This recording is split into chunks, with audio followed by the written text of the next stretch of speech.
Donc, comme vous pouvez le remarquer, je me suis fait un tableau sur OneNote.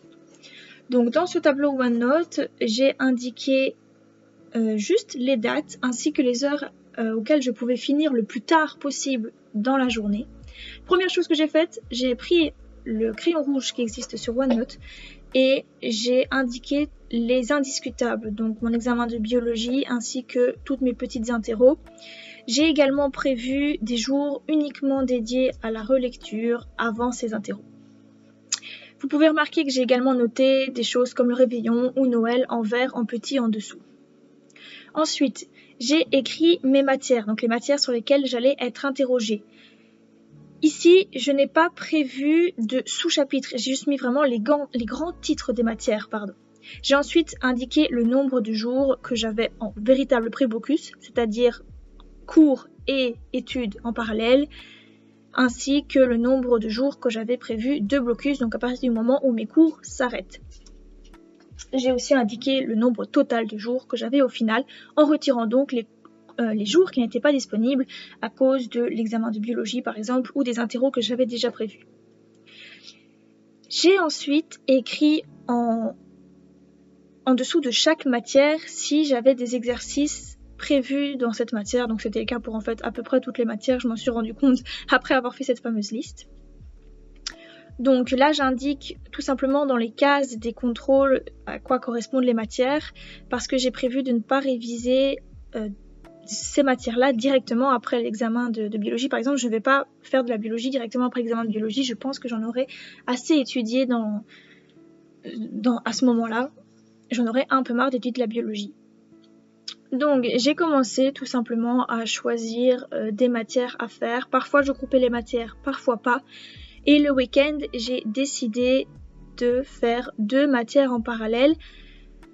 Une chose qui est à remarquer, c'est que les matières que j'écris en noir, ce sont les matières que je dois réviser ces jours-là. Donc ce ne sont pas forcément les matières que je vais uniquement faire ces jours-là, puisque pendant toute ma période de pré-blocus, j'ai des cours en même temps. Donc mes cours sont bien entendu prioritaires. Tous les rapports de laboratoire que je dois rendre aussi sont prioritaires. L'étude de mon interro, je n'ai bien entendu pas que étudier la veille, donc il y aura également de l'étude de l'interro qui sera glissée ailleurs dans le planning. Donc ce qui est écrit en noir, c'est vraiment juste me dire que si j'ai un moment où je ne sais pas quoi faire, au lieu de devoir réfléchir à quelle matière faire, c'est celle-là sur laquelle je vais travailler. Donc je vais me concentrer sur une matière particulière ce jour-là de pré-blocus.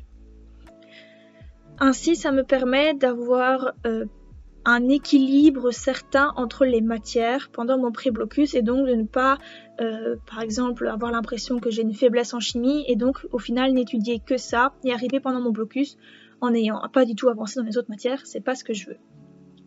Vous remarquez que le week-end avant l'étude, je me suis rendu compte en faisant mon planning qu'en fait ce serait quand même bien que dans ce week-end-là, je ne mette pas 2 matières, puisque je vais devoir étudier les interros. Donc je l'ai tout simplement écrit, étude du test, plus à chaque fois une matière, en l'occurrence la physique.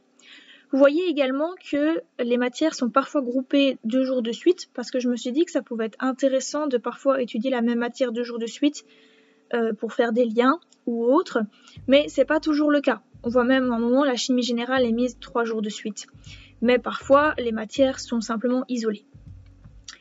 Là, maintenant, ce que je fais, c'est que je compte le nombre de fois où la matière apparaît dans mon planning pour le pré-blocus. Donc là, j'ai fini de remplir mon pré-blocus. Je vais passer au blocus, tout simplement pour voir quelle matière j'ai plus placée, quelle matière j'ai moins placée, afin de pouvoir équilibrer tout ça.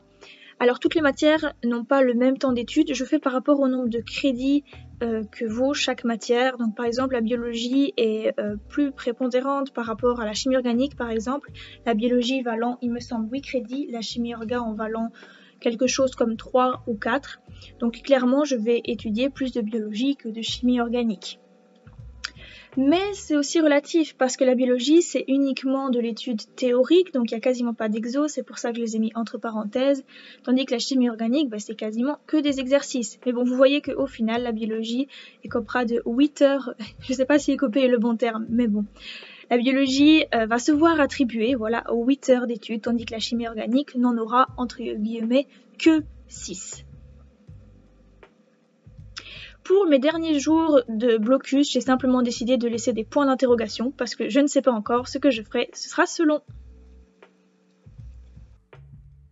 Donc la vidéo que vous venez de voir a été tournée il y a presque 2 mois maintenant. Et ici, je reprends juste le micro quelques instants pour vous commenter un peu la photo que vous voyez actuellement à l'écran, qui est donc le planning après mon blocus. Donc vous voyez que j'ai complété les fameuses cases avec les points d'interrogation, avec ce dont j'avais besoin. Donc ce n'était plus une matière par jour, mais bien plusieurs matières avec un nombre d'heures certain attribué par matière. Et ensuite, je vais vous montrer donc une deuxième photo avec le planning final de mes semaines pendant les examens.